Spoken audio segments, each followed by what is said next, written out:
Dans moins de 11 minutes, on joue à The Crew. The Crew est un jeu coopératif dans lequel les joueurs vont tenter de remporter des plis en respectant certaines contraintes et sans pouvoir réellement communiquer. Le but du jeu est d'accomplir les 50 missions proposées. Le jeu comporte 36 cartes allant de 1 à 9, en 4 couleurs, 4 fusées allant de 1 à 4, des cartes rappel, 36 petites cartes tâches, des jetons tâches, des jetons radio, un signal de détresse, un pion commandant et un journal de bord. Le jeu propose 50 missions qui forment une histoire si on les joue dans l'ordre. Pour la mise en place à 2 joueurs, rendez-vous au chapitre suivant. Avant chaque mission, on commence par mélanger les cartes espace.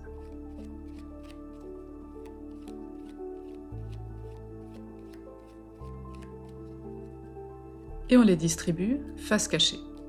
À 3 joueurs, un joueur recevra une carte de plus qui restera dans sa main et ne sera pas jouée.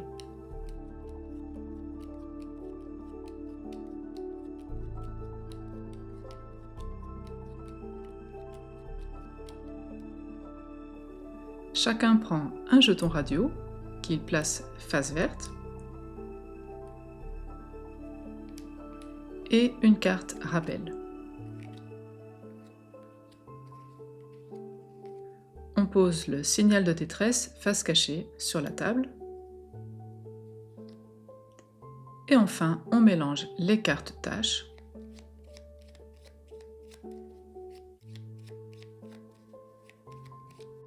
et on les pose en pioche face cachée. Pour la mise en place à 2 joueurs, on enlève d'abord la fusée 4 du paquet. On mélange les cartes. Puis on aligne 7 cartes face cachée.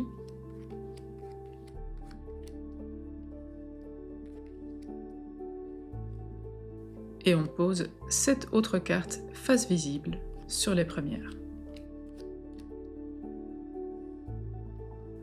On reprend la fusée 4 et on la mélange aux cartes restantes.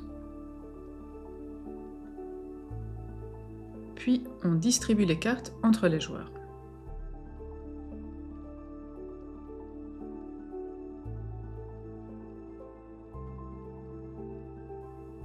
Chacun prend un jeton radio qu'il pose face verte et une carte rappel. On place le signal de détresse face cachée sur la table.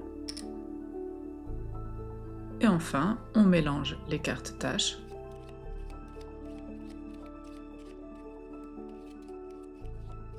Et on les pose en pioche face cachée. Voyons les conditions de victoire de la première mission. Une carte tâche sera utilisée. Le joueur ayant reçu la fusée 4 sera le commandant pour cette mission. Il prend le pion correspondant et c'est lui qui devra s'occuper de la tâche.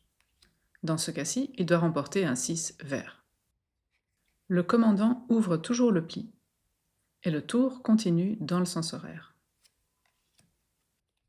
Le deuxième joueur, ainsi que tous les suivants, doit obligatoirement suivre la couleur s'il l'a en main. Dans ce cas-ci, du rose.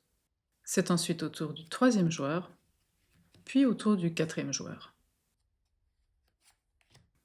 S'il a bien joué la couleur demandée, celui qui a joué la carte de la plus forte valeur remporte le pli qu'il place devant lui face cachée.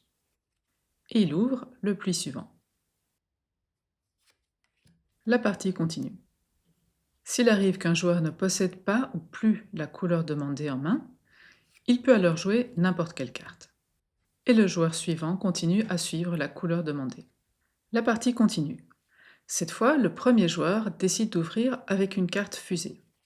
Les fusées sont des atouts. Elles remportent toujours les plis. Le joueur suivant doit toujours suivre la couleur, donc ici jouer une fusée s'il en possède. Le troisième joueur a une fusée, il doit donc la jouer. Et le quatrième joueur doit lui aussi jouer sa fusée. C'est lui qui a placé la fusée de plus forte valeur, il remporte donc le pli. Et grâce aux 6 verts déposés par le deuxième joueur, il gagne la tâche. La mission est donc accomplie. On remélange toutes les cartes et on va pouvoir mettre en place la mission 2. À 2 joueurs, le commandant est responsable du joueur imaginaire, qu'on va appeler Lulu. Il prend seul les décisions pour lui. Quand c'est le tour de Lulu, le commandant choisit la carte visible à jouer. C'est pareil quand il s'agit de distribuer les tâches. Le commandant décide quelle tâche il lui donne. Lorsqu'une carte est jouée, une fois le pli remporté, on révèle la carte devenue accessible. Quelques précisions. Seul le dernier pli remporté peut être consulté. Le commandant ouvre toujours le premier pli et le joueur qui remporte un pli ouvre toujours le pli suivant. On peut jouer une carte fusée à l'une de ces conditions uniquement. On ouvre le pli avec, ou on n'a pas de carte de la couleur demandée, ou on suit le pli ouvert avec une fusée. Dans The Crew, on peut communiquer uniquement grâce au jeton radio. Chaque joueur a droit à une communication par mission et doit le faire avant le début d'un pli, jamais en cours de pli. Si la mission échoue, le jeton radio redevient disponible pour la même mission. Si des tâches sont en jeu, on ne communique qu'après les avoir réparties entre les joueurs. Pour communiquer, je choisis une carte de couleur de ma main, jamais une fusée. Et grâce au jeton radio, je vais pouvoir donner une info supplémentaire. Si je le pose en haut, j'indique qu'il s'agit de ma carte la plus forte de cette couleur. Posé en bas, j'indique qu'il s'agit de ma carte la plus faible de cette couleur. Et posé au milieu, j'indique qu'il s'agit de ma seule carte de cette couleur. Une fois posé, on ne bouge plus le jeton, même s'il ne reflète plus la réalité lors d'un prochain pli. On prend ensuite une carte rappel en main. C'est seulement au moment lors d'un pli où la carte visible sera jouée que la carte rappel sera défaussée et que le jeton radio sera retourné côté rouge. Dans le journal de bord, le numéro encadré indique le nombre de tâches à réaliser. Par exemple, 4 ici. Les tâches sont posées au milieu de la table, face visible. Chacun découvre alors ses cartes et le commandant se révèle. C'est toujours lui qui choisit en premier une tâche. Puis chacun choisit à son tour une tâche dans le sens horaire. S'il y a plus de tâches que de joueurs, un même joueur peut donc avoir plusieurs tâches à accomplir. Lorsqu'une tâche est réalisée, si le joueur qui devait s'en occuper a bien remporté le pli, il place le pli devant lui et retourne la tâche face cachée. Si un joueur remporte un pli contenant la carte correspondant à la tâche qui était attribuée à un autre joueur, par exemple ici la carte 2 jaune, remportée par le joueur qui a posé le 9, la mission a échoué. On remélange alors toutes les cartes, espaces et tâches, on redistribue des cartes aux joueurs et on choisit de nouvelles tâches. Au début d'une mission, après avoir distribué les cartes et les tâches, on peut décider ensemble si on veut utiliser ce soutien et retourner le jeton face satellite visible. On entoure ensuite son symbole dans le journal de bord. Chaque joueur donne alors une de ses cartes à son voisin, sauf une fusée. On décide ensemble dans quel sens on va tous tourner. Le signal de détresse reste actif tout le long de la mission, peu importe le nombre de tentatives. En échange de ce soutien, on augmentera de 1 le nombre de tentatives qui ont été nécessaires pour accomplir la mission. Il y a 10 jetons tâches qui ajoutent des contraintes supplémentaires. Celui-ci indique que la tâche doit être réalisée en premier. Attention, pas lors du premier pli, mais avant toute autre tâche. Ici en deuxième, troisième, quatrième et cinquième. Cette tâche doit être réalisée en dernier. Celui-ci indique que la tâche doit être réalisée à tout moment avant cette tâche-ci, et celle-là avant celle-ci, et celle-ci avant celle-là. Dans cet exemple, le 1 vert doit être remporté en premier, puis le 1 bleu, et le 7 rose enfin. Et dans cet exemple, le 1 vert doit être remporté avant le 1 bleu, et le 7 rose peut être remporté avant le 1 vert, entre le 1 vert et le 1 bleu, ou après le 1 bleu. Quand on prend une tâche devant soi, on prend aussi le jeton qui l'accompagne. Dans les missions plus avancées, d'autres contraintes apparaissent. Zone de silence. Pendant cette mission, on peut toujours communiquer avec une carte face visible, la plus forte, faible ou la seule de sa couleur, mais sans jeton radio. On le retourne côté rouge. Perturbation. Ici, toute communication est interrompue pendant un temps. Le numéro indique à partir de quel pli les communications seront rétablies. La décision du commandant.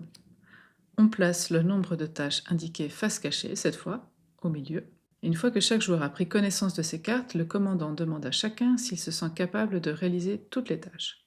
On peut uniquement répondre par oui ou non. Ensuite, le commandant prend sa décision et désigne un joueur. Il ne peut pas se choisir lui-même. On révèle les tâches et le joueur les prend devant lui. La tournée du commandant. Ce symbole indique que c'est le commandant qui se charge de la distribution des tâches. On place les tâches requises face cachée. Le commandant révèle la première carte et demande un à un aux joueurs s'ils veulent ou non s'en occuper. On répond uniquement par oui ou non. Ensuite, le joueur décide à quel joueur il confie la tâche. Il peut cette fois se choisir lui-même. Il continue la distribution de la même façon avec les autres tâches. Attention, à la fin de la distribution, aucun joueur ne doit avoir 2 tâches ou plus d'écart avec un autre joueur. À 5 joueurs, rien ne change sauf une petite règle bonus à partir de la mission 25. C'est indiqué par un bord doré. Après avoir distribué les cartes et les tâches, mais avant le premier pli, un joueur, un seul, peut donner l'une de ses cartes à un autre joueur. On décide tous ensemble, mais sans rien révéler de ses cartes en main. Variante corsée pour 3 joueurs. Avant de mélanger les cartes, on remet toutes les cartes vertes, espace et tâches, et la fusée 1 dans la boîte. Bon jeu!